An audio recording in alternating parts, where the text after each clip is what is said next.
हाँ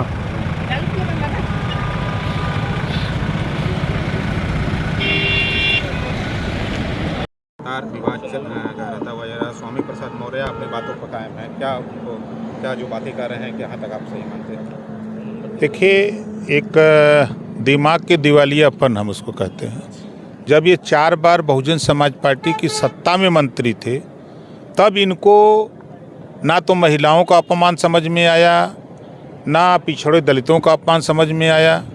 जब बहुजन समाज पार्टी की सत्ता जाते ही इन्होंने देखा तो फिर रामम शरणम गच्छामि, राम की शरण में चले गए।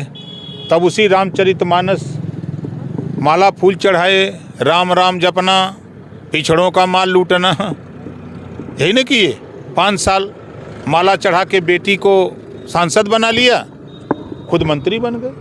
तो 5 साल लगातार इनको कोई अपमान नज़र नहीं आया। फिर इन्होंने देखा कि हो सकता है सत्ता करवट ले, फिर ये सत्ता के लोलुप्त लोग फिर बदल दिया सत्ता नहीं बनी, 10 महीना कोई नहीं जाना। तो फिर इन्होंने सोचा कि कुछ ऐसा बयान दें। लेकिन मुझे तो आश्चर्य है इनके बयान पर कि पढ़े लिखे लोग हैं। बाबा साहब डॉक्टर अम्बेडकर जी ने संविधान के पूरे संविधान में कहीं एक शब्द भी शूद्र नहीं लिखा है। 4 जाति बनाई है, सामान्य वर्ग, पिछड़ा, अति दलित, अनुसूचित जनजाति, 4 वर्ण है। और ये संविधान की शपथ लिए हैं। अभी एमएलसी बने जब, तो संविधान की शपथ लिए कि संविधान के दायरे में रह के हम काम करेंगे। तो संविधान तो इस बात की इजाज़त नहीं देता कि किसी धर्म मजहब के खिलाफ आप बोले या कोई उससे अलग हट करके कोई टिप्पणी करे। इसका मतलब कि आप संविधान को नहीं मानते हो और संविधान के बदौलत आज एमएलसी बने हो, शपथ लिए हो। तो ये सत्ता के लोलुप्त लोग हैं। ये जो लड़ाई है, जो देश में हालात हैं, बेरोजगारी दिनों दिन बढ़ रही है, बेरोजगारी पे बोलने की, बेरोजगारी से लड़ने के लिए, बेरोजगारी कैसे कम हो इसके लिए इनके पास चिंतन नहीं है। देश में महंगाई कैसे कम हो, एक समान अनिवार्य और फ्री शिक्षा। देश, समाज, प्रदेश तभी तरक्की करेगा जब वहाँ शिक्षा हो। तो शिक्षा के सवाल पे जब ये सत्ता में लोग रहते हैं तो कानून बनाने की बात याद नहीं आती है। आज लाखों करोड़ रुपया अमीर जब बैंक से, आरबीआई से लोन ले रहा है, नहीं दे पा रहा तो उसके कर्जे माफ़ हो जाते हैं डिफाल्टर घोषित करके। तो जो किसान लोन लिया है नहीं दे पा रहा है, जो गरीब घरेलू बिजली का बिल नहीं दे पा रहा है, ऐसे लोगों का लड़ाई क्यों नहीं लड़ते कि इनको भी डिफाल्टर घोषित करके इनके कर्जे माफ़ किए जाए। ये समाजवादी पार्टी अखिलेश यादव भी अब उनके समर्थन कर रहे हैं और कर रहे हैं मुख्यमंत्री हमें इस बात को कहें जो स्वामी प्रसाद मौर्य कर रहे हैं। बीजेपी को शूद्र के खिलाफ बता रहे हैं। बीजेपी जो है शूद्रों का ख्याल नहीं रख रही, हम सबको शूद्र मानती है। हम तो समाजवाद की परिभाषा पढ़े हैं। राम मनोहर लोहिया जी ने कहा है कि समाजवाद लाना है तो अपने नाम के आगे पीछे जाति हटा दो, यही ना समाजवाद है। और अखिलेश जी क्या हैं? अखिलेश सिंह यादव, आधा क्षत्रिय है आधा शूद्र है।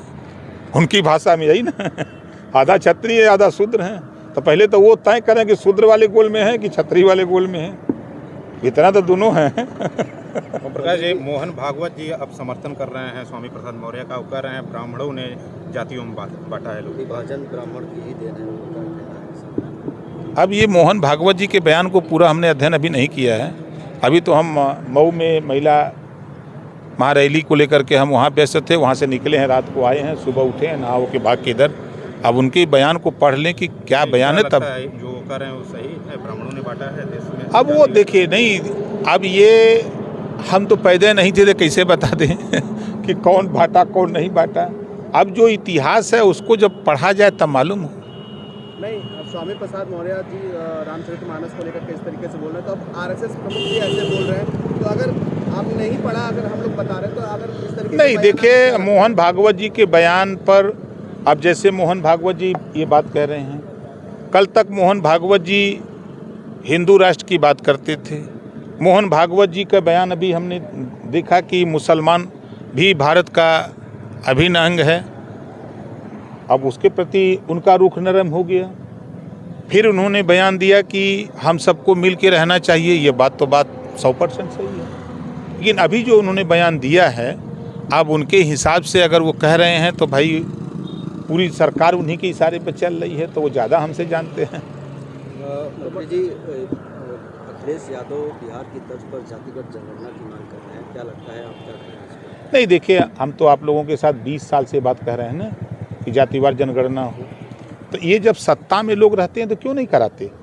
सत्ता से बाहर होते हैं तभी बात याद आती है। आप अगर शायद याद होगा कि समाजवादी पार्टी की सरकार में ही प्रमोशन में आरक्षण खत्म हुआ था।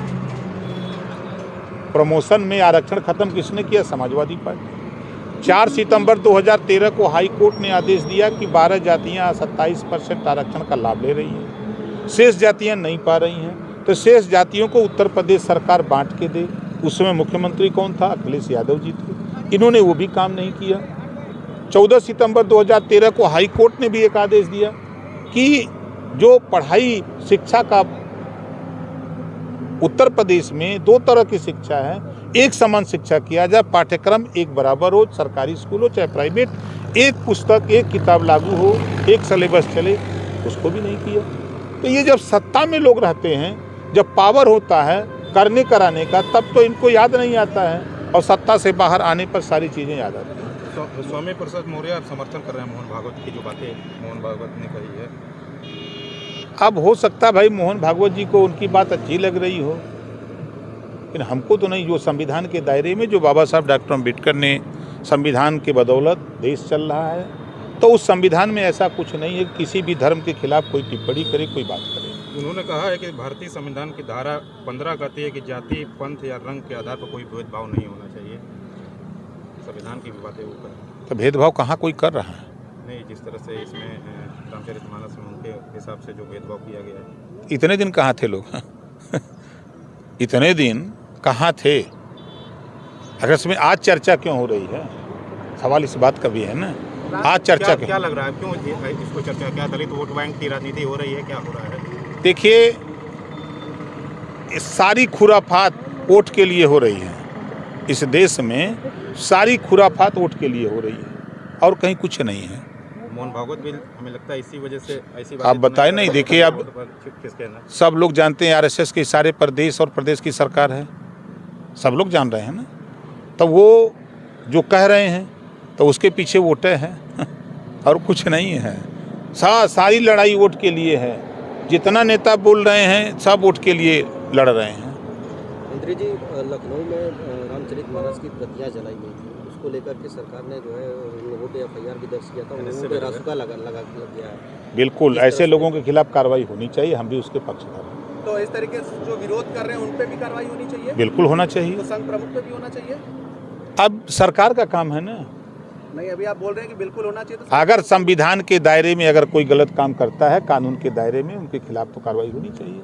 ओम प्रकाश जी, इस बार चुनाव में किसके साथ जा रहे हैं? हम अभी तो फिलहाल आपके साथ हैं। चुनाव आएगा अभी तो बताएंगे। कुछ बनेगी जैसे? नहीं, अभी कुछ नहीं। अरे खोकी आवे के सवेरे मुँह में संजा के तक कैसे